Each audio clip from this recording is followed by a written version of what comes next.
ladies and gentlemen, please take it away.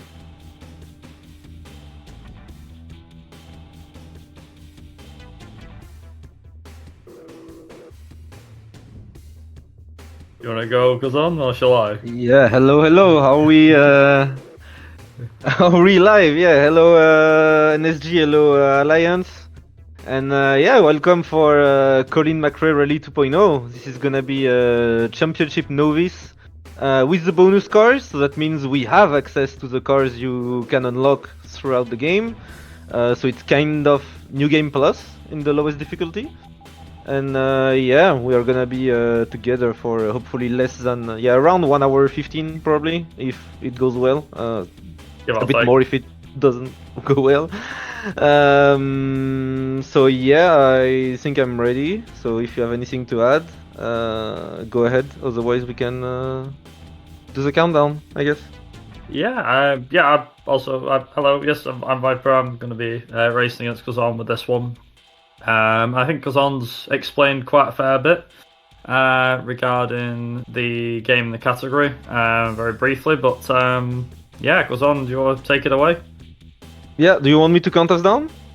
Go for it. Alright, so we are starting in 3, 2, 1, go. So we both picked the 205, Turbo 16 Group B car because it's the fastest car in the game. Whether it's for standard or bonus cars, it's the fastest car in the entire game, and it happens to be a bonus car. So yeah, pretty hard to control, but it is the fastest option, except for one stage in the game because there is a shortcut in it that this car cannot perform. That other cars can. But we are not there yet. We're gonna let you know when we get there. We have a lot. Yeah, we are starting off with Finland. So it's actually the rally that suits the 205 the best. This car is really unstoppable by quite a big margin on this rally because it's really fast, wide corners, a lot of straights, and a lot of minor cuts as you can see here. You're gonna see a lot of that throughout the run, and Finland is no exception. Later on you will see even major cuts with ditches involved, out of bounds. But for most of the game it's gonna be this type of smaller cuts, because the game is quite lenient with the respawns, and the game doesn't even care for the checkpoints. They're only informative. You actually don't need to pass them to complete the stage. Like if I could find a way to teleport immediately to the finish, it would be fine for the game. It would work. It would trigger the finish. Yeah, so one of the main things to kind of like start off a little bit. So we're doing the Novice Championship, which runs through 8 rallies. Each rally has 4 stages each, with every second rally in the championship, every 2 rallies, should I say. They have a super special stage where you have like a head-to-head, and well, basically, we use that to our advantage to speed this run up tenfold. So, in terms of how most of this game goes, the rally order goes as follows, which is Finland, Greece, France, Sweden, Australia, Kenya, Italy, and the UK. France and Italy are both tarmac rallies, so the amount of grip you have is completely different. So Finland is a fast and frantic gravel rally. Greece is dusty gravel, and then obviously you get France. Like I said, it's tarmac. Sweden is the only snow event that we do. Then we move to Australia and Kenya, which are I wouldn't call them fast and flowing, to be honest. I would say that they're not too bad in terms of gravel rallies, to be honest. I think that, well, to be quite honest, the Australia is just kind of, it's not too flowing into each other, but it works. It does its job. Whereas with Kenya, we maximise the amount of speed that we get from the car. So the way you set the car up is dependent on how you prefer to drive.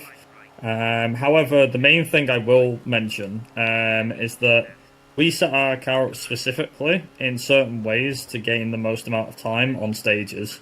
So, for example, in France and Italy, we shorten the gearbox because of the fact that there is a fair few corners in France and Italy. Sweden, we don't really change much. Australia, you can choose to change the gearbox to make it longer or not, depending on, well, how you feel about it.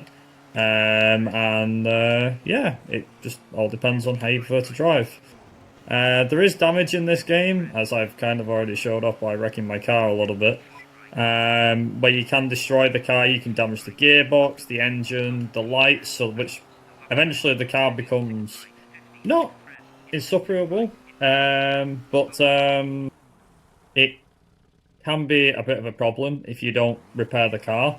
But we do tend to do one or two things. For example, in the UK, it tends to rain. Obviously, what's new there?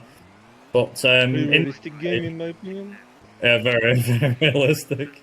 It does rain quite a bit. So one of the things that we've done, like, and I've mentioned to runners and also just in general, is that we shorten the gearbox, whether we use the bonus cars or the standard cars, just because of the fact that when it rains, the car will constantly wheel spin, and it will make your life a living hell, to say the least. Because of the fact that the car is constantly spinning its wheels. And the other thing is as well is that it does help with some of the corners. It does mean that you do lack top speed, which is a shame. That is one of the main things about it. So you have to find that balance between acceleration and top speed. And in most cases, we try to do that. Now, there is a few glitches, again, Colin did mention those, one of which we'll be showing off at the start of Greece, and fingers crossed we'll both get it. There's a few that are also along the way as well. So, for example, in Sweden, there is something called ice skip, which we'll get to in due course. I think in Italy there is a mountain that you can climb up because the car's powerful enough. You can try it in the standard cars, but it's easier in the bonus cars. And then the UK has a fair few busted stages, which is quite funny, to be honest. Because I think up until when glitches and cuts were found, I think the UK was deemed as the worst. But then, given how busted it actually is, it becomes a lot easier. It's still not that easy, I would say. But it becomes a lot easier. I'd say Italy is still the hardest rally in the game. Yeah, I suspect the rallies are order is intended to be by order of difficulty. To be honest, I think probably the devs considered Finland to be the easiest and UK to be the hardest because, like UK is really unflowy, really erratic, a lot of surface changes. It's pretty hard to navigate through, and yeah, I don't enjoy it much, but at least, yeah, the fact that there are a few glitches on it makes it interesting.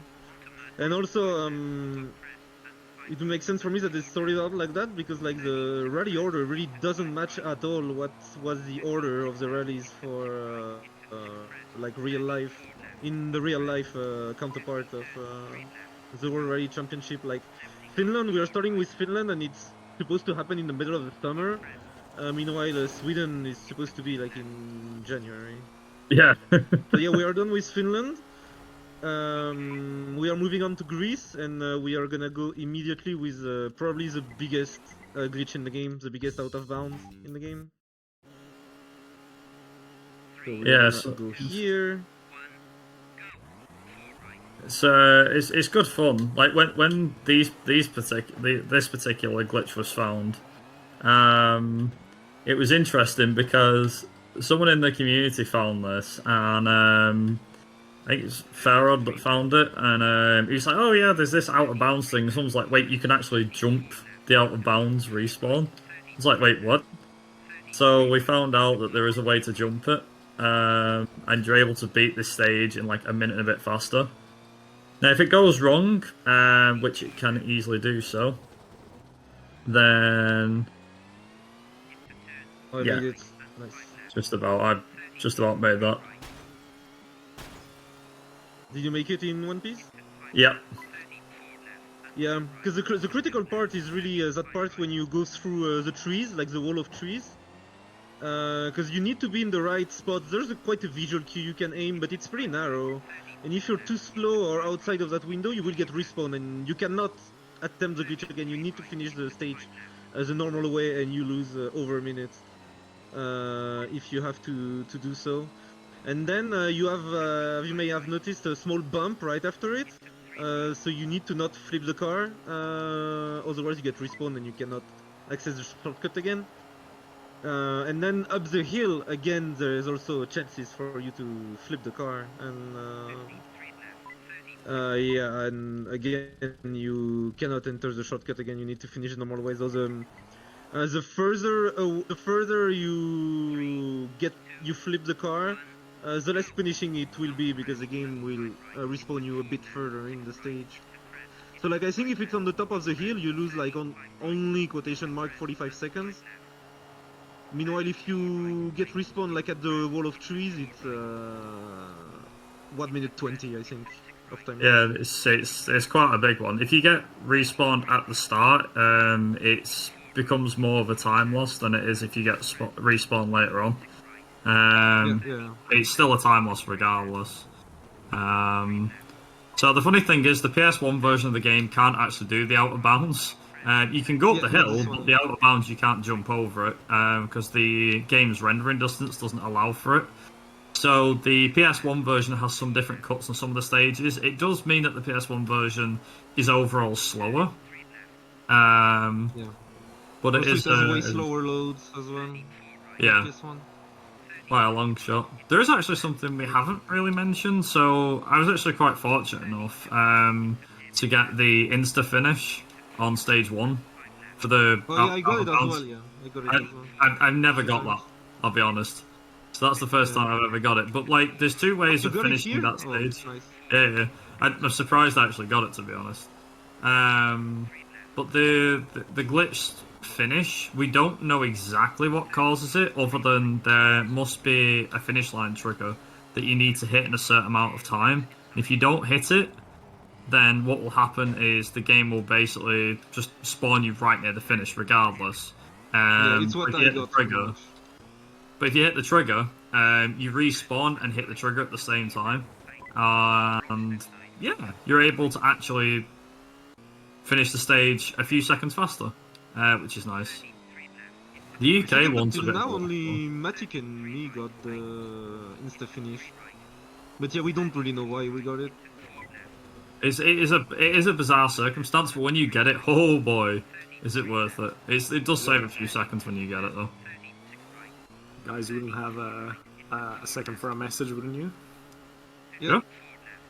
Well, it's not really a donation message, but it's a plea of help from me and Floa. Kazan, can you check your OBS? Because your feed is completely dead. Your showing is black. Okay, thank you. Thing is, there is not really any pause. Maybe at the end of the stage we can pause. But yeah. Thing is, if Viper doesn't stop with me, I'm gonna lose a lot of time. I mean, if you just say pause, I'll pause at the same time. Okay.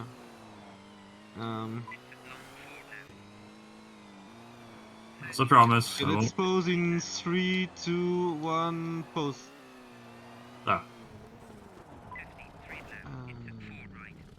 Yeah, indeed. Please, I've lost the connection. Let me restart the stream.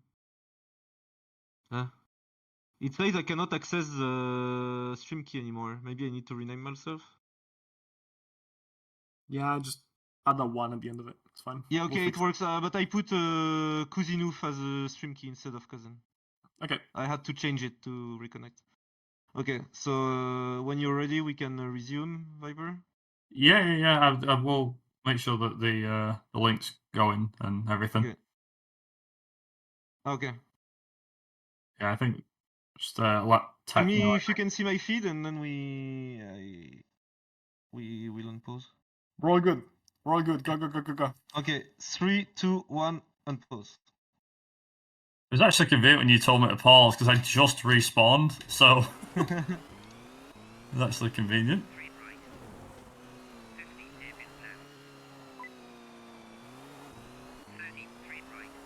But I left my timer running, but I paused the game, so I think that's it's fine. I'm not running my timer, so. Oh, I crashed in the barrier near the end of stage 3. It's fine, we're still flying half a ship.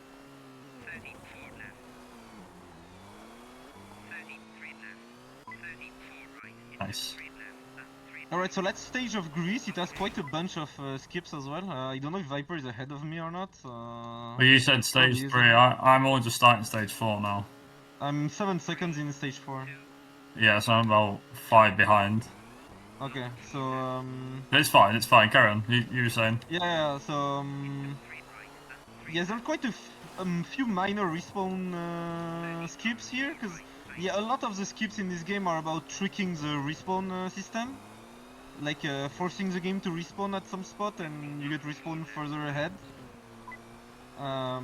You cannot manually reset the car position unlike games like Need for Speed, so you need to go in a position where the game is gonna force you to respawn like this. So that allowed me to skip like 1 or 2 corners. And then this one as well, if I can. Okay, that you got the checkpoint here is the cue that you got it. And yeah, sometimes it fails and you getting the wrong respawn, but here it was the right one. So we skipped a bunch of corners by doing so as well. It doesn't seem like we skipped too much, but believe me, well, believe us, it does actually have a significant effect with how much time you actually do combined save. it's probably like over 15 seconds, I would say, both respawns combined. Like somewhere between 15 and 20 seconds combined, I would say. Like between 7 and 10 for each. Not sure exactly. It is funny though how many different like cuts you can take, and the game's like, oh yeah, you can do this cut and that cut. There's a respawn you can get here, but or I think it's a bit further. Yeah, it's a bit further ahead. But it's not. There's no yeah, I think here you can just go straight into the trees, and if you're lucky enough, it will respawn you in front of the finish line and skip this entire last section. But there's no consistent way to do it. We don't know exactly where to aim. Like it's probably some very precise spots. So people got it in ILs. I think Matic and Ferrod got it in IL. Yeah. By just going into the trees and pray. But it's not worth it in full game runs, because if you don't get the respawn, you lose the run, and you don't, like, you save like what, 10 seconds probably. Yeah, so you do save time if you get the cuts, but if you don't, then yeah, you lose. The run is absolutely dead. Yeah. So it is all about whether you want to take risks or not. The main thing I mentioned as well with some of these cuts, that one that we were just talking about in the PS1 version works flawlessly. But it doesn't work, obviously, in PC as easy. Like, in PS1, the game doesn't even bother trying to hide it. It's just like, yeah, it works. That's it. Yeah, because I think there's less scenery on the road on the PS1 version, so probably what helps. A little bit, yeah. It also works in the N-Gage version. You might wonder what just happened in the Super Stage. Basically, if you saw the Race of Champions, it's the same format. You have 2 parallel tracks, and if you start from the left side, you finish on the right side. So you have 2 opponents driving a parallel race simultaneously. And if you do a lap of each, then it's actually a race. But what's faster than doing all of that is to just U-turn at the start and try to encounter the opponent head-on to get ourselves disqualified from the super stage. And in game time, sure, it loses time, because like you get so the in-game time you get disqualified at, plus 3 minutes penalty, I think. Something like that, yeah. So it's a 2-minute time loss IGT, but obviously we are speedrunners, and real time is what matters to us. And real time, it means you drive like half a lap instead of driving 2 laps of this thing. So it's a massive time save. So yeah, it's just better to get disqualified on purpose, and despite the time loss, it's still good enough to be like well in the top 6 of the rally, which is the requirement to advance to the next one. Yeah, so what so the IGT time loss that we can afford. One of the key things to kind of mention is that a difference between the original Colin McRae rally and this one was that you had to finish in the top 6 in rallies to progress, as Colin was saying for this game. But in this game, they actually give you like a line to show you where the cutoff is, and if you don't meet that cutoff line, that's it. The run's essentially over. So there'll be times that, I mean, for us, I think the time that we get the closest to that is in Kenya. Yeah. That's Kenya, the closest you we can get actually be to. pretty tight. And the thing And is, the hitboxes are bugged. yeah, So sometimes you will get disqualified even though you're quite far away from the opponent. But on the contrary, sometimes the opponent can go through you and not trigger the disqualification. Which is really bad. Then you need to chase down the guy or run alongside him until it triggers. And you can lose like up to 30 seconds if it really goes badly. And in Kenya, if this happens in Kenya, you're really at risk of not getting in the top 6 because every extra second you spend in the stage before getting disqualified is a second you lose IGT. So it's an extra second of risk you put yourself for not being in the top 6. And Kenya is a pretty straightforward rally with no major glitches and very few corners in the first place. So even in novice you don't pull ahead that much compared to the AI. So yeah, this combination of factor makes it pretty tight. Meanwhile, the other super stages, it's Greece, Sweden, and UK that are completely broken rallies. So you're like over 5 minutes ahead of the AI probably. and the rest. The thing is, as well, is that the shortcuts in the other rallies, like in Greece, in Sweden, and in the UK, really help on the higher difficulties to do the super special stage. Whereas in Kenya, you've really got to drive well, and you've got to drive fast. Because if you don't, again, just like in novice, the game could easily push you out, and that's that. I think, to be honest, like even though we're in bonus cars right now. And we're using the fastest car, just because we're using the fastest car doesn't necessarily mean you're safe. I've seen people use this car and the Metro and other cars as well, and still fall out at Kenya. Because it's not as easy as it looks. You have an easier time with the faster car, I will give it that. But just because the car's faster doesn't necessarily mean it's a guarantee that you'll get through. But I would say even with the Seat, if you are an experienced runner overall, if you don't get screwed up by the hitbox on the super stage, you are, I would say, safe if you're experienced enough. For new runners, though, it can be tighter. Like in my first few attempts, it happened that I was outside of the top 6 in Kenya. I think it happened to me like once or twice in my first few runs. But yeah, the other times that it happened is because I got screwed up by the hitbox. So the safe way when this happened would be to just stay behind the AI to not be disqualified and finish the stage normally. And you will lose nearly 2 minutes, but at least you're making it in the top 6. Because if you don't make it in the top 6, it's the entire rally that you need to restart.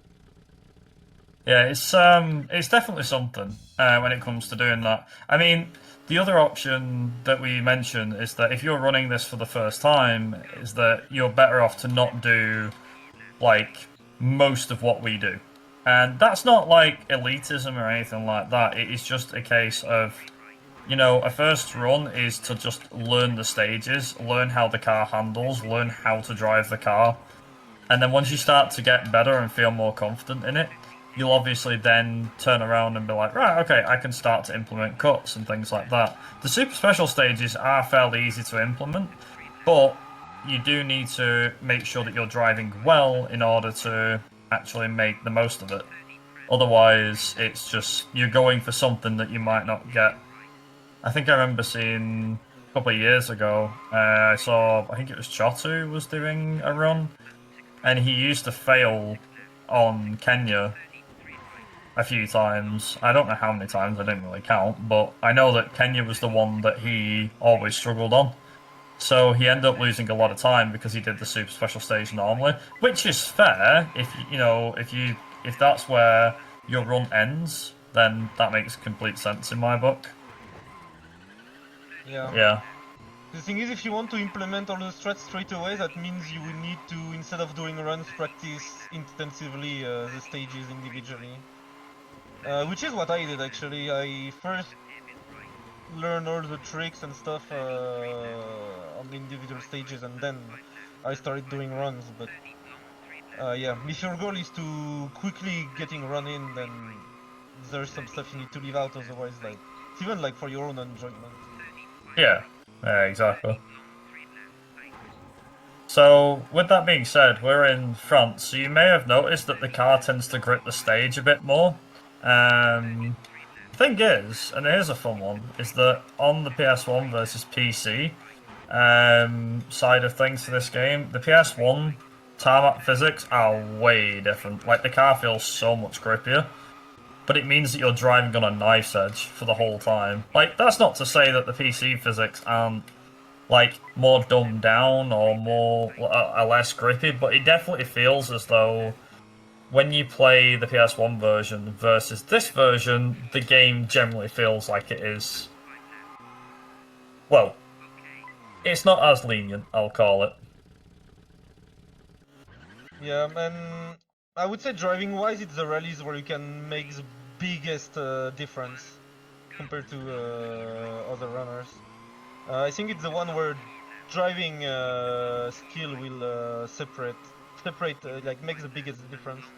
Because there are a lot of corners, and also you can take them if you know the stages well. You can take the corners so much faster than what your instincts would command you to.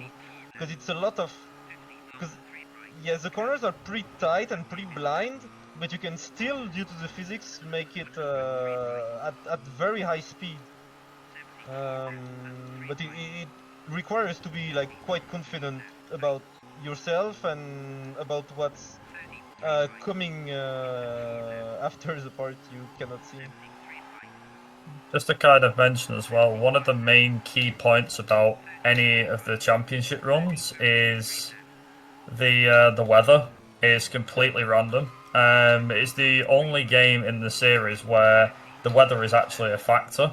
Because all the other games in the series, up until when dynamic weather kind of came in the Dirt series later down the line, was a case of all the runs that you do in like CMR 1, 3, 04, 2005, whatever, are literally a case of you just remember to put the right tyres on and that's it.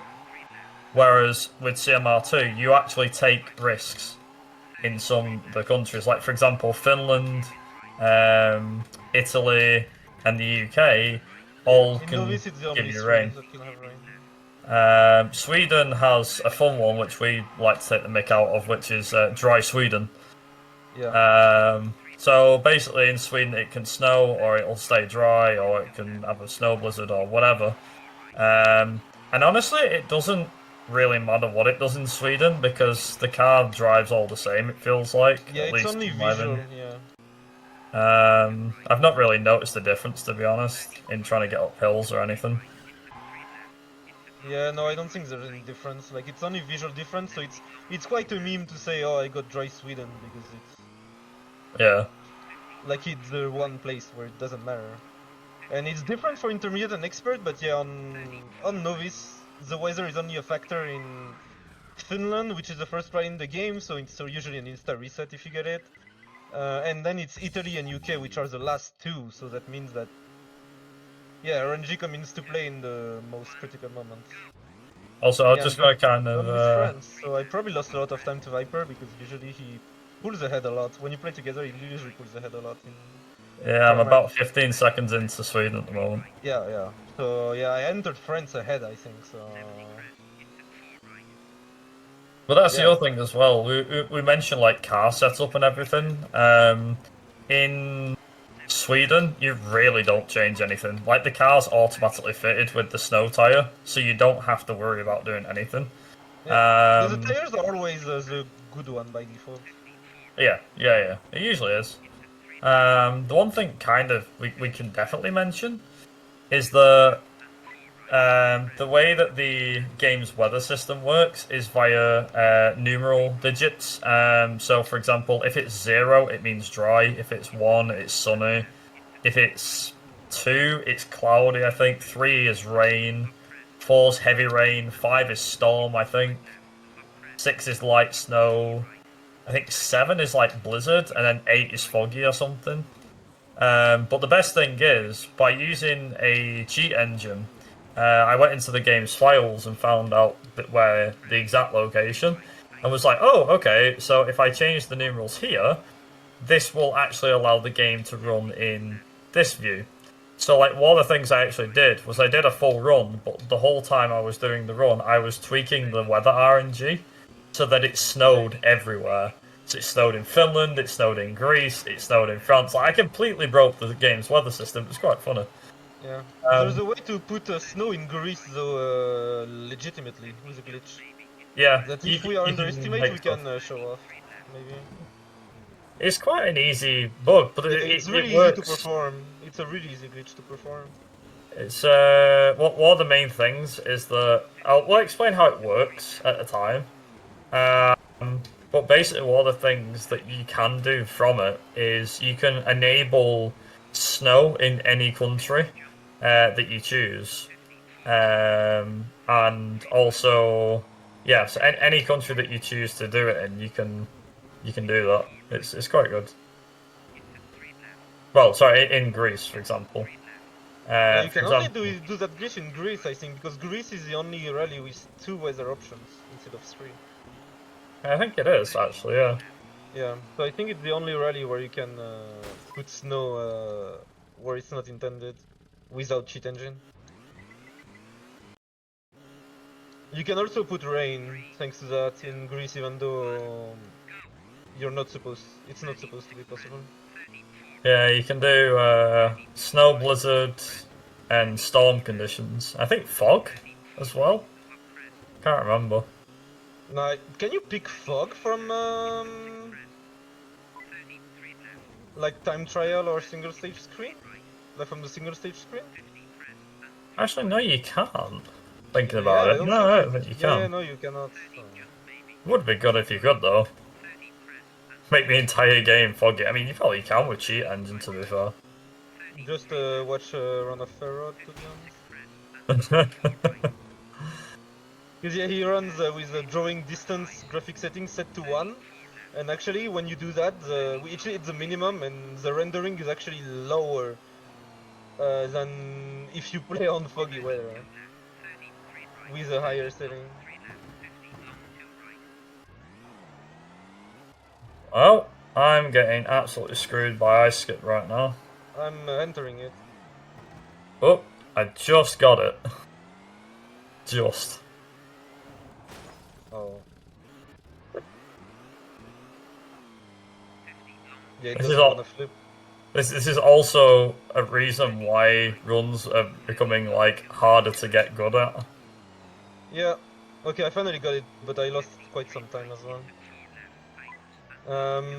Yes, this ship normally is easier with the 205 than it is with the standard cars, because it has more torque, so it climbs the wall more easily. But yeah, sometimes the game says no. In that case, like in that case. Yeah. Okay, I got the second one. So we do them 3 skips for a reason, which are the fact that the entire ice section of that stage takes about 30 seconds, maybe 40. I think it's about 30. And by doing them skips, we're actually able to reduce the stage time from like 3 minutes or 2 minute 50, 3 minutes to a lot under that. With a bad ice skip, like in my case, I did the 225, but a good ice skip, you're looking at like a sub 210. I think the record is like 207 or 208 or something. It's insane. What time you said you got? 225? 225, yeah. Yeah, I'm gonna get to 220, yeah. So I guess I got a slightly better ice skip, but yeah, it was pretty bad. Definitely a time save I missed out on.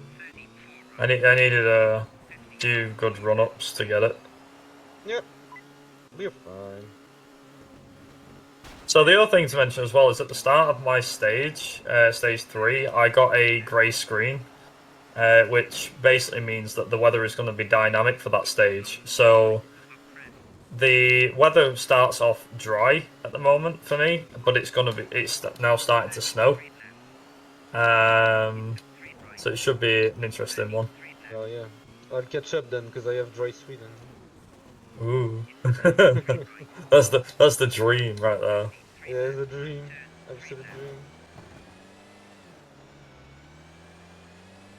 Okay, so there's a cut coming up. I guess Viper already did it. I did. Let's see, go through the little patch of trees. Okay, I think I exited a bit too early, so I had to avoid an extra tree, and yeah, I think you can leave a bit further up and get a better line out of the cut, but yeah, Stage 4. not that big of a difference. So you started stage 4 already? Yep. We started. We could probably mention actually. Stage 3 now. We could probably like mention as well. So there is a few other things to mention. So the championship mode is like the main mode in this game. The novice championship, like I said, 8 countries, 4 stages each, unless it has a super special, then it has 5. In intermediate, the amount of stages doubles, so you have 8 stages per rally, or 9 if it includes a super special stage.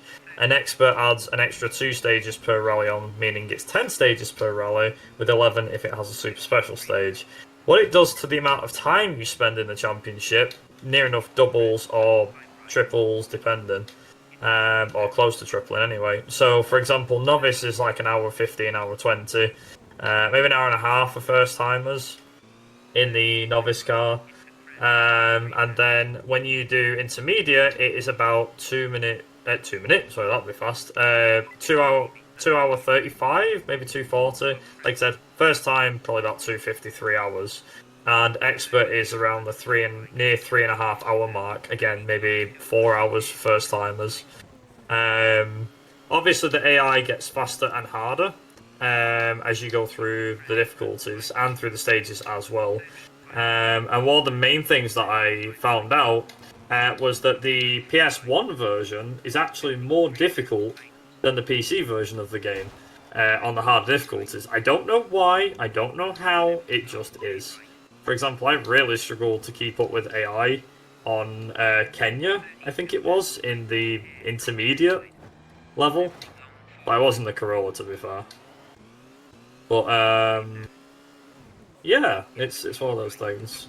Also, we have another thing that we're going to do here, another cut that we're going to do here. So, I'm going to go alongside this wall here, behind all the trees, whilst trying not to hit the trees. There we go.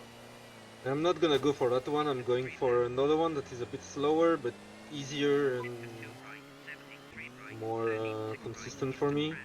You can just I don't think it... I think you were saying it doesn't actually, like, lose you that much time either, because I did the 2:32 stage 4. You have to let me know what you get. Yeah. Let me check when I get there. But yeah, the difference shouldn't be too big. It's gonna be more than 2:32 though.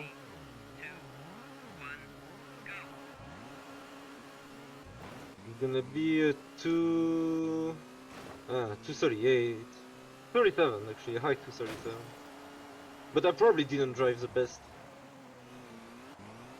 So I don't think there's that much of a gap between both versions of the cut. I probably drove worse. Ooh. Colin! Super stage time again? Yeah. I was going to say, Colin missed me. No! Fine. The other thing is, as well, is the lag between... the lag between the gears, which is another thing we haven't mentioned. So in Super Special Stages on the PC version, there is a weird input delay on the manual gears. For some odd reason, we have no idea why. no idea how to fix it. I think even Silent was like Silent, who did the sound patch for the game. Even he was baffled as to how to fix it. So it's pretty bad when you know that it's like, wait, why is this a thing? Why is this broken? I'll be honest, if it got fixed, then I would love the person who fixed it. I'd just be like, yes, it's finally fixed. But basically, to explain, if you play on manual gears, you have this like random delay of when you can change up and down gears in the game.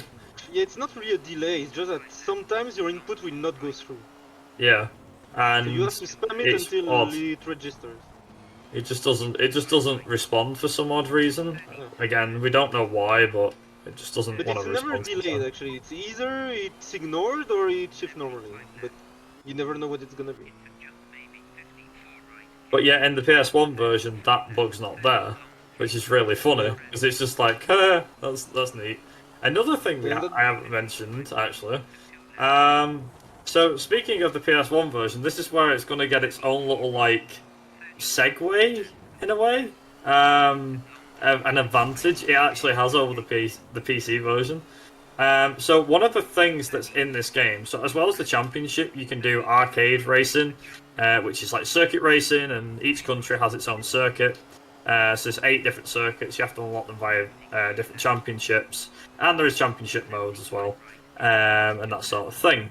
But there's also something called challenge mode, and this is kind of like a side activity thing that you can do, and it's great for doing tournaments with friends and so on.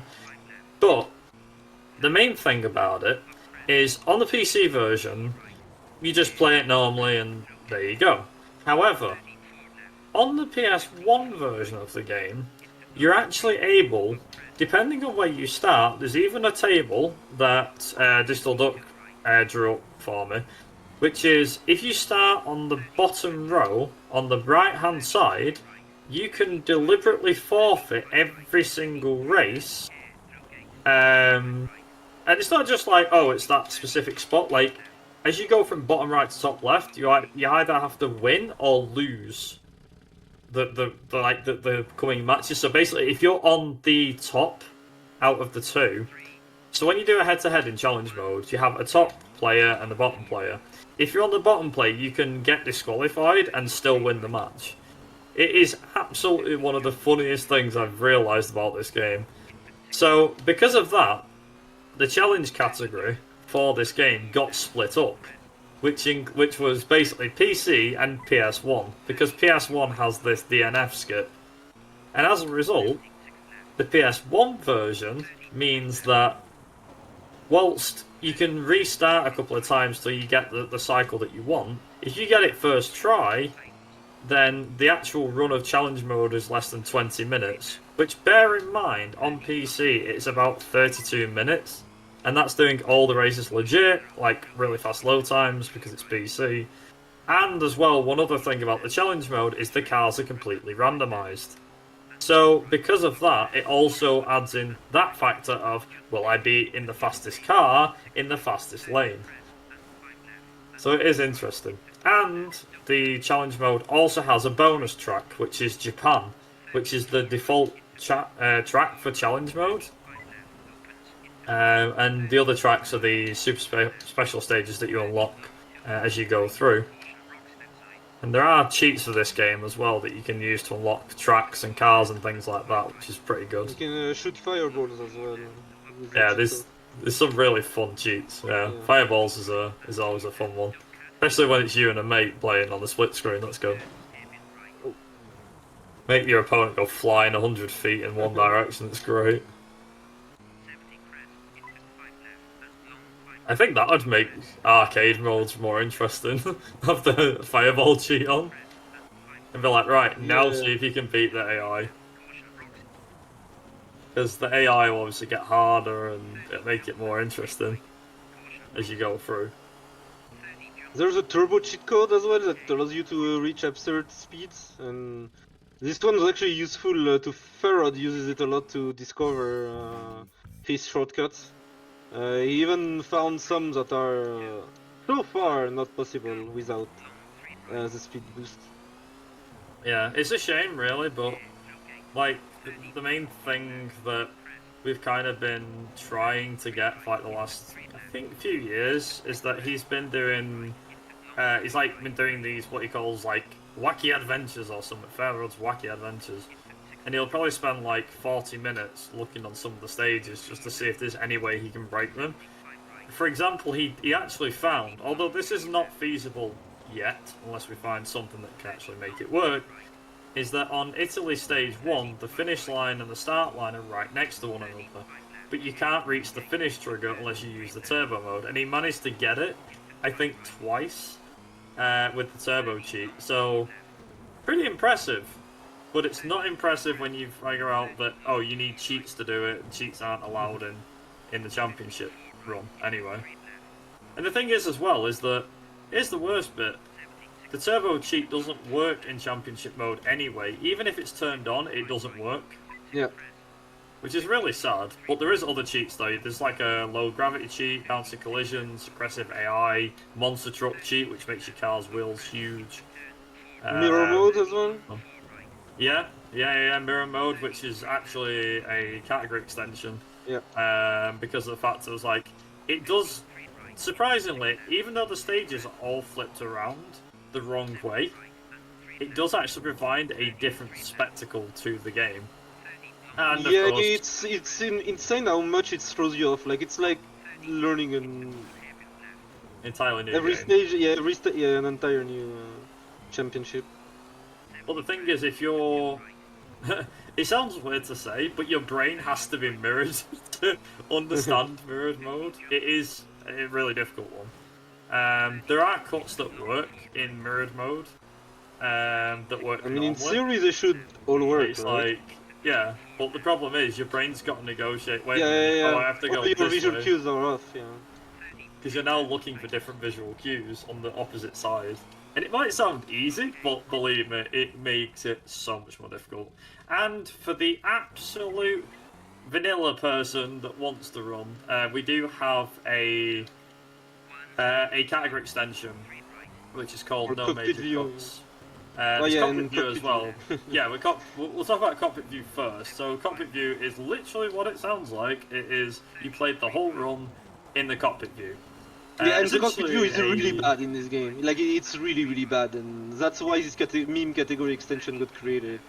It's funny because you're trying to do, like, ice skip in the cockpit, and it's like, okay, I think the car's flipping over, but I can't tell. I even did agree stage 1 with cockpit view on my PV. On my cockpit view PV. And then the other category is no major cuts. So no major cuts is pretty simple. It basically means that you're basically allowed to cut the tracks, but what you're not allowed to do is use anything that respawns you. Yeah, no wall clips either. Yeah, and So no there clipping are- the walls.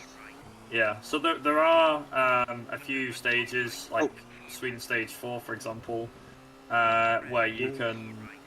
Yeah, so there's like Sweden Stage 4, and I think even Greece Stage 1 is one of them. Well, actually, yeah, because you do get a respawn. You get respawn at the end, but yeah. But it basically stops you from respawning incorrectly. So, like, one of the things you can do is you are allowed to cut the stage. However, if there's a respawn involved, or it involves going outside of the track's limits, via clipping through walls and stuff, then yeah, it's not allowed. The only one you could probably do for, like, the ice skip is you could, in theory, drive around the outside of the ice. Yeah. Like, that's the only thing you can do, because that actually lets you drive. That doesn't involve clipping through barriers or anything like that. Yeah, and also the third respawn on the ice skip, the one that is after the exit. This one, there's a different cut you can do that doesn't involve a respawn, so in no major skips, you do this version of the cut instead. But it's a bit slower, but it doesn't respawn you. Like, instead of throwing yourself off the cliff, you just stay straight in the deep snow and you eventually can get back on the track. There's a gap in the... actually a gap in the... Like, the barrier doesn't extend all the way, so you can just rejoin the track. Yeah, and that's technically allowed in no major cuts because, despite the fact you think, oh, you're going behind the barriers and stuff like that, it's like, yeah, but the game's not. Yeah, it lets you do that. Not, Yeah, you're not clipping through anything. Yeah, it's like you could as long as you can gain access to that normally, which you Yeah, probably can. which you can. Yeah, which you can. That would be allowed. Yeah, like it's just you drive through the snow in a place where there is no wall. So out of Australia into Kenya. Yeah. I'm just finishing Australia right now. So Kenya is a case of, let's see what the actual top speed of this car can do. Now, Matiku's another runner of this game. He's a pretty good one at that. He recently was playing through one of the stages, stage 2, for this, and he softened the suspension. I think maxed out the gearbox, from what I remember him saying. But he was basically able to like knock a few seconds off. There's also a fair few cuts that have been introduced into our runs, thanks to, I think what's he called? Is it like Pedro something or other? Is a Spanish guy who's actually saying, oh, there's a cut here and there's a cut there. He actually came to Oh, a few yeah, of an IL our runner, videos. yeah, somebody who runs only IL, I think. Yeah, and he's like, you do know you can go through here, go through there. I'm like, this is brilliant, I'm writing this down. And learned about where some of these cuts are. Like, for example, one of the small ones that he told us about, which, to be honest, I never thought of trying, was on stage 3 in Kenya, is that if you hit the bump at the right moment, you're able to jump onto the grass without losing any speed, and you're able to, yeah, just kind of like relax, really. It's good. Yeah, the cut I just did earlier. There's another one coming up, but the previous one. It's you need to know where to put your wheels on because, as you might have seen, were quite a few bushes, and I went all the way to the right because the one that is like parallel to us is actually solid in stage 1. You cannot go through it. Every other one is you can go through, but not this one.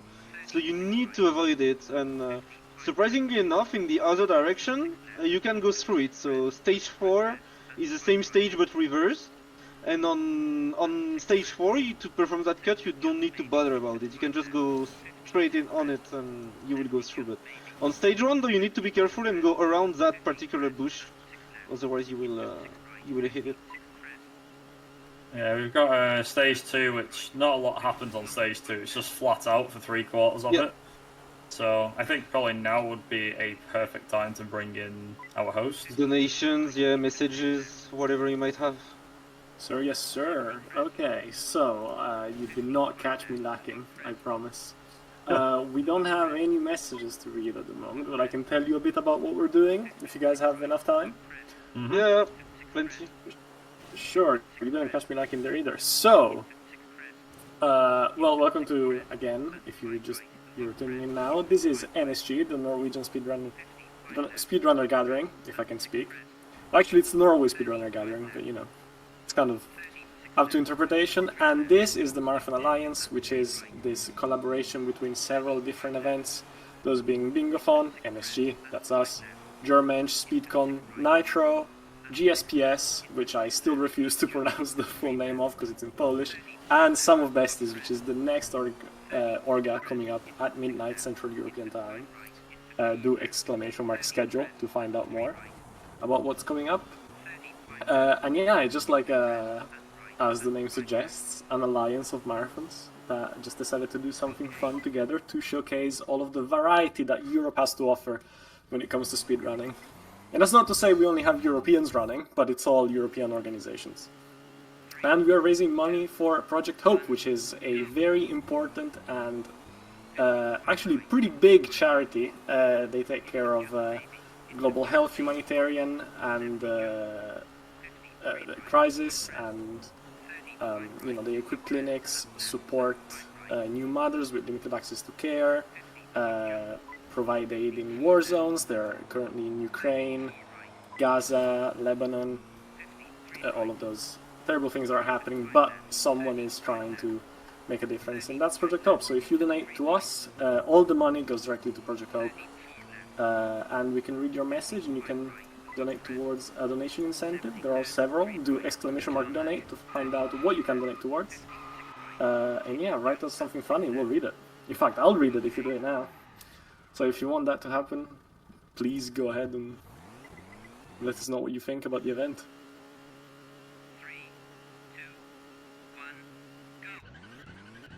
Alright, so yeah, Kenya is probably the least eventful rally in the entire run, outside for the aforementioned super stage part, where you can, you can get trapped on.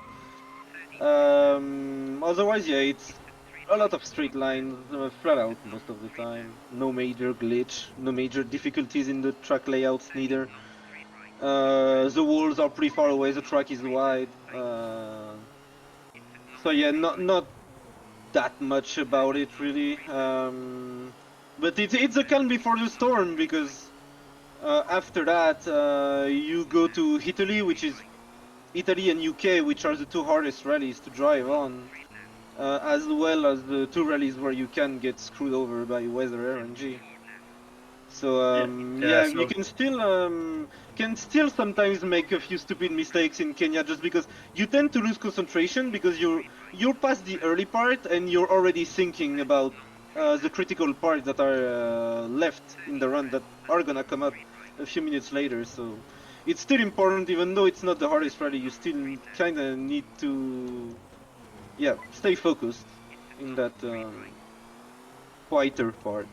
So when we do whenever we've done community races in the past, we've always had a bit of a debate as to, like, there's not in a political sense or anything like that, but we've had a debate about, like, how to sometimes it's not how to get the best weather, but, like, who's going to get done over on RNG? Is it going to be us? Is it going to be them? Yeah. Who's it going to be? And it makes it very fun, because it's like, oh, one person can get stuffed by Italy with its weather, and then you might go to the UK and you might get really good weather. So it just depends. Yeah, Italy is way less likely to get rain than the UK, but it's still kind of a bit, and I had pretty rough RNG with Italy recently, actually. Practicing coming into this, but the thing is, I feel like rain on Italy costs way more time than on the UK, because the layouts, especially with this car, the layouts of Italy really punish a lot wet weather. Like, you're really sliding everywhere and struggling a lot more in the wet than you are in the dry on this layout. So yeah, it could decide the race here, one way or the other. So yeah, here comes this part. Technically can also decide the whole race. We are in the super stage. Hopefully none of us get screwed up. And it gets screwed up by rain on Italy. It's nice and sunny. Harry's confirming there in chat as well. Yeah, it's it's dark, but it's sunny. Is it raining in the UK? Can you report live? Can confirm it's dry in the UK right now. So I don't know if that's going to make the difference, though. I'd be impressed if it actually doesn't rain in the UK online. Because that'd be like, aha. Okay, so far it's dry for me in Italy as well. Yeah, good. That makes, as Colin was saying, that does make a difference. But I did flip the car. Luckily, no damage. I'm surprised I got no damage from that. Huh. That was a gentle fall. I will say that's how you do it. A gentle fall. But yeah, I would say on the UK you can survive a lot more easily on wet weather than on Italy, versus the players that has dry weather. Especially like if you get rain on like stage 3, Italy stage 3, you're really up for trouble. And even on stage 2 there's a cut you cannot do if it's raining. I mean, I think for me, I just don't attempt it. I will. So you might see Colin actually get a lot closer to me if he gets to stage 2 skip. Or lose the race on the spot. Yeah. I mean, true. Kazan's been a man on a mission recently. God damn. I don't think I haven't seen you practicing, lad. Of course I have. I was like, he's playing CMR2, and again, guy really wants to take me down, and I was like, oh damn, he's PV, and I was like, oh, this ain't... God damn. Yeah, I mean, I hadn't played the 205 in over a year, so and I didn't drive it that much in the first place, so Yeah, I needed to put the practice in. It is a challenge. I'm not gonna lie to you, it is a big challenge. Yeah, the first few times you drive this car, coming from the Seat, you usually drive slower times than the Seat actually, despite this car being a lot faster. Because yeah, at first, it's quite of a struggle and you don't drive the car to its potential at all. Even on some of those stages, I sometimes struggle to beat my Seat times. Okay, there we go. I'm at the cut that Viper did not attempt, because I guess he's already through that. So Oh, I'm not. Oh, I'm too far on the right side.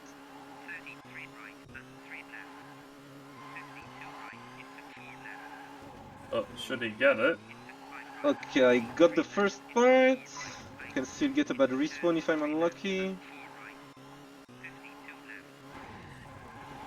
Yeah, okay, I got it. Nice. Nice. So that's him catching up about 10 seconds, give or take. Yeah, probably a bit less because I had to reverse at the bottom of the hill, so probably Oh. lost like 2-3 seconds compared to an ideal cut. But thing is, this is probably the rally where I'm gonna lose the biggest amount of time to Viper from the driving. Because those layouts are really hard to navigate on, especially with this car. In my opinion, it's the hardest rally to drive on in the game. I couldn't actually stop the car then, which really sucked. So I ended up clattering into a few things then. Just as you said that. I was like, yeah, it smashed into a couple of things. But yeah, Italy is essentially the one rally in this entire game where, if I'm being honest, every runner, including me, goes a bit quiet. Because it is the one that requires the most concentration by a long shot. Like, just changing up gears, changing down gears, turning through the hairpins, using your handbrake at times, it's just insane. Yeah, if I ever run on pace, usually it's really minimal torquing during the stages. There's just no time to breathe, there's no straight line. And everything is blind. The what? Is that right? Is it time to ask a question then?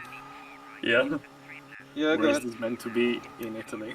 Is it said anywhere? I'm kind of being patriotic right now. It's supposed to be near Sanremo. It's supposed to be the Sanremo rally.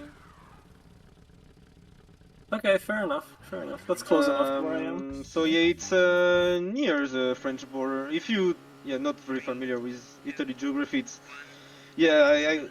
it's really close to the French border, like quite close to Nice, Genova, and so it's like north west of Italy. From what I remember, it's nicknamed the Rally of 1,000 Corners. Yeah. And for good reason. I mean, even the game does it justice. Like, it's not as bad as it looks, but it is bad compared to France. Like, France is always known as the Tour de Corse, usually, or Corsica anyway. But I know it's two different places, but it's close enough. But yeah, Tour de Corse is usually, again, complex, but it's not as bad. San Remo always has always has the, I think it has the most corners out of, like, not like entirety of motorsport. I think that definitely goes to the Nordschleife, to be honest. But in terms of this, yeah, it is just chaos, to say the least.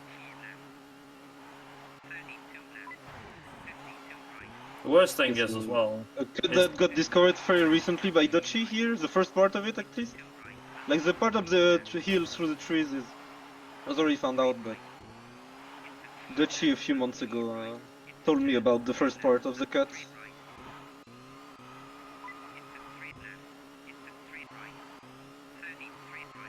think it's like, if you imagine for a second, so novice is 4 stages. So that's about, in Italy, it's about 10 minutes that you spend here doing the stages. If you're doing intermediate, it's double that, and the expert stage is nearly triple.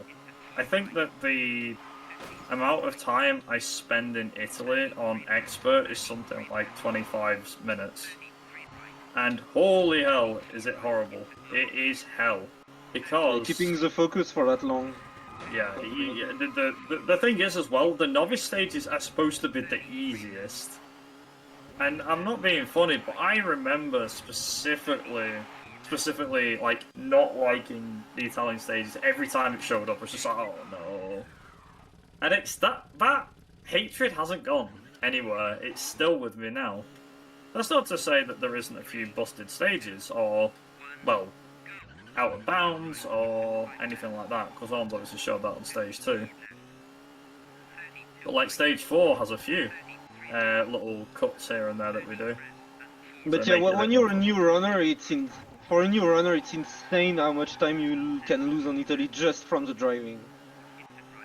Like, not even talking about the cuts, like...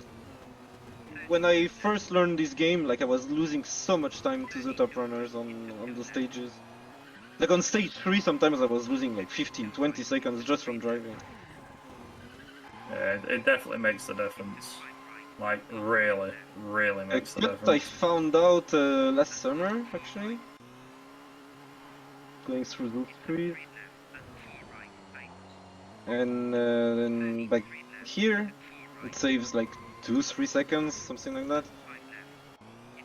Yeah, go on, use that. I mean, I found the first version, and then this final version of the cut is from Matic, who he made a better version of the cut I had found.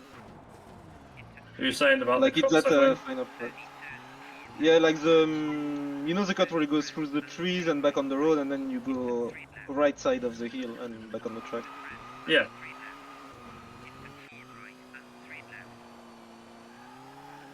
Yeah. In my initial version, I found I would just go straight and climb up the steeper hill, but yeah, Matic found that alternate version that is even faster. And yeah, a lot of small cuts on the stage. Really a lot of them. It's actually quite nice having a few cuts as well. It's like, it helps the stage become more accessible, I'd say. It seems silly to say that, like, accessible, oh, because the stages are broken a little bit, or you get respawned here, there, and everywhere. But it's like, no, it actually does mean that it makes the stages faster. It allows you to complete the stages faster. That's the whole point of a speedrun, to complete the stages faster. Yeah, it also keeps with the focus, because like you... Even subconsciously, when you know it that well, you still like think about, oh yeah, I have to do this cut, this cut, this cut. Like you stay more aware on the stage where there's cut coming. Wow, it actually is dry in the UK. God damn. You're already there. Yeah. Wow, I definitely did get good RNG with this one. Holy hell. I'm finishing the stage 4 now. Yeah, it's still kinda close, yeah. So we can kind of mention this. So Kazan might get, well, we'll see what Kazan gets, but here's the thing. Of course. Right. UK favoring the Brits, of course. Haha. Looks like I paid the game off well. But yeah, so the thing is with the UK is, regardless whether it's dry or wet, you take a risk depending on what gearbox you decide to use. So if you want to play it risky, you pick the standard gearbox, but if you want to play it safe, you shorten the gearbox. So if it's dry weather, yeah, I'm now losing time compared to if I use the regular length gearbox. Whereas basically, if I was in wet weather, then the short gearbox would actually help me somewhat keep the pace with dry weather. That's kind of the way I put it. Shorter gearbox on wet weather keeps somewhat pace with dry weather, but but I mean, you still lose time, obviously. It's just a case of... Oh my god, I broke very early and I braked very early. I almost didn't make the jump over the. I forgot how to. There is a few. I forgot what the English name was. Yeah. It's quite a complex rally to navigate on because like you have a lot of different surfaces, grass, mud, asphalt, and yeah, as you might see, the stages are quite unflowy with chicanes, tight hairpins, in quite an unflowy way with like those hazard walls, barriers, never too far away. And this really compact design also leads to many cuts. I think apart from Sweden going wrong and me wrecking the car a bit in Finland, I'd say my run's not gone too bad. Yeah, for me it's been quite smooth as well. Few driving mistakes here and there, but nothing critical. And yeah, pretty mediocre stage to skip as well.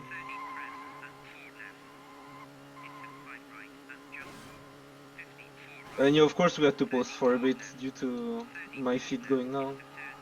Yeah, that's true. But yeah.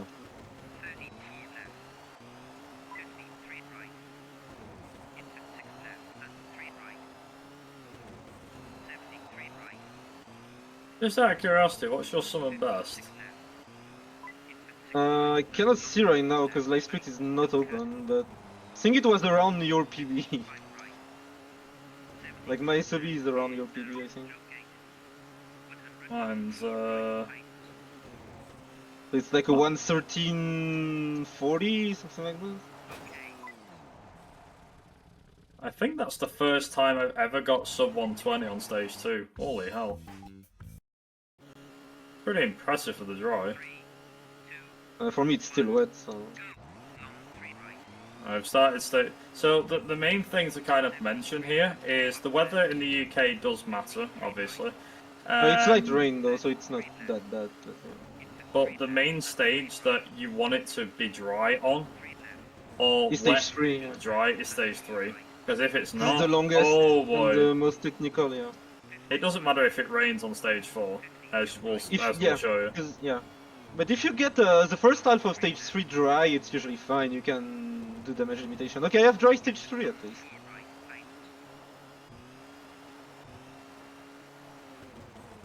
So yes, small cuts here.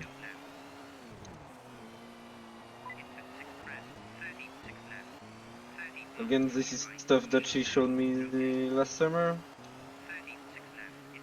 But yeah, the main thing about the game is that so you have different bonus cars that you can use. One of the funniest ones that you can use, and it's actually pretty decent, is the Mini Cooper. It's a slow car, but the thing is, because of its small size, it actually means that you can fit through gaps really easy. Like, really I think there's easy. a cut I was supposed to take here that I forgot about. Never mind. But if you use the Mini Coupe, yeah, it's great. It really is great. And that's like saying something, that's an understatement.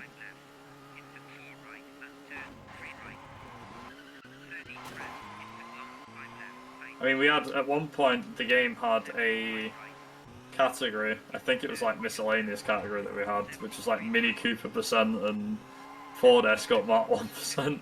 Now they're just mixed in with the bonus cars. Should come back in category extension, I am. You think? Yeah, I do. The funny thing is, doing ice skip with the Mini Cooper is really difficult. Doing it with the Escort's probably worse. I don't know. Yeah, because since it's very low-powered cars, they struggle to climb up the hill to flip the car. But I find that using the Mini is really fun. Just because of its small size, and its power-to-weight ratio is not even too bad. Like, yeah, okay, you're not doing 140 miles an hour, but it is really good still. So I was just like, I can't argue with that. I mean, technically you can still access the Mini Cooper board by going to the bonus car leaderboard and filter by car and choose a Mini Cooper. Because if Also, I got one person can submit several runs for the category. Like my PB is with the 205, but if I was doing even a slower run with the Mini Cooper, I could submit it and it would be accepted. It would be obsoleted by default, but if you filter it by Mini, by the Mini, then you would see it. So I guess you're at the cut, yeah. Yeah, I got Talk about fog. it. Yeah, so I let you talk about the cut then, if you're there. Yeah. So one of the key things is that we can do this. So we can actually drive outside of the spawn, which is really cool. The respawn trigger, and as a result, we're able to actually beat the stage a lot faster like that. And yeah, there you go. It's a bit hard to explain, but yeah, essentially there is a way of going outside of the stage and everything like that. Also, just so tech is aware, time is going to be coming up for me pretty shortly, so it's as soon as the camera moves. I'll try and shout time out as well. Since I'm coming there, there's this thing you need to keep an eye on, is that there is two different textures for the water. And there's a small line separating them both that you might notice on your screen. And you need to stay as close as possible to this line without ever crossing it though. If you touch it, you get respawned instantly at the wrong place. And that until the safest, you can do it a bit earlier, but the safe visual cue is to do it until the wrong way message appears, and then you know you can go back on the ground. You can leave the water to come back on the ground. So yeah, you need to approach that thin line, texture separation, as much as possible, but don't touch it. That's me done. Yeah, I'm in the super stage, so just hopefully let's not get... Oh no! Of course. I need to chase him down. Yeah, see, this is what can happen with the hitboxes. Oh, and again, what? Where is he? He doesn't want to trigger. Okay, finally, time for me. Yeah, I lost quite a lot in the end, but overall I guess it was a closer race than I would expect. I was thought I would get quite surprised how much time I actually gained and lost over the course of the run, to be honest. Yeah, GG man. I think if I didn't get like a bad ice skip and stuff like that, I actually just added it up, so I would have been about a minute faster had I not screwed up, and that would have either been 10 seconds off PB or close to PB, like really close on my side. Which would have been insane to be honest. We got. Yeah, we got a 1:15:52 with the pause. That means it was actually faster than that. Yeah. Yeah. Also, I wasn't super fast in stopping you, so maybe like cut a bit more off as well. I think without the pause and without the hitbox on the UK, I probably would have PB'd, or it would have been close. I think. I got close. I don't know what was my time. Though. Oh yeah, it's actually 1:15:52 for me. So yeah, it was definitely a PB if if we didn't get the tech issue, and I didn't get screwed on the UK, it was PB like by a mile. I'm pretty sure for me. Yeah, so you got a 1:15:15, and that's with the pause. That sounds the marathon timer was not paused when we stopped, right? No, we didn't pause it. Yeah. We could have, but we were fixing the... Yeah, it would have been just extra work for nothing. So.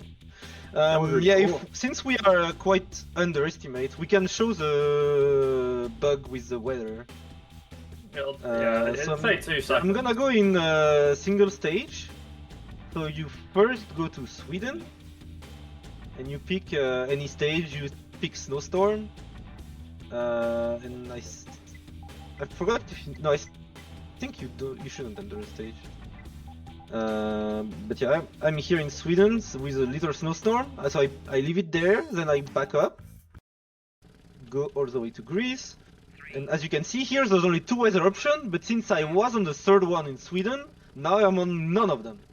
So if I just press A and don't move everything, I didn't pick any of the options. So if I launch the stage, there we go. It is snowing in Greece. If I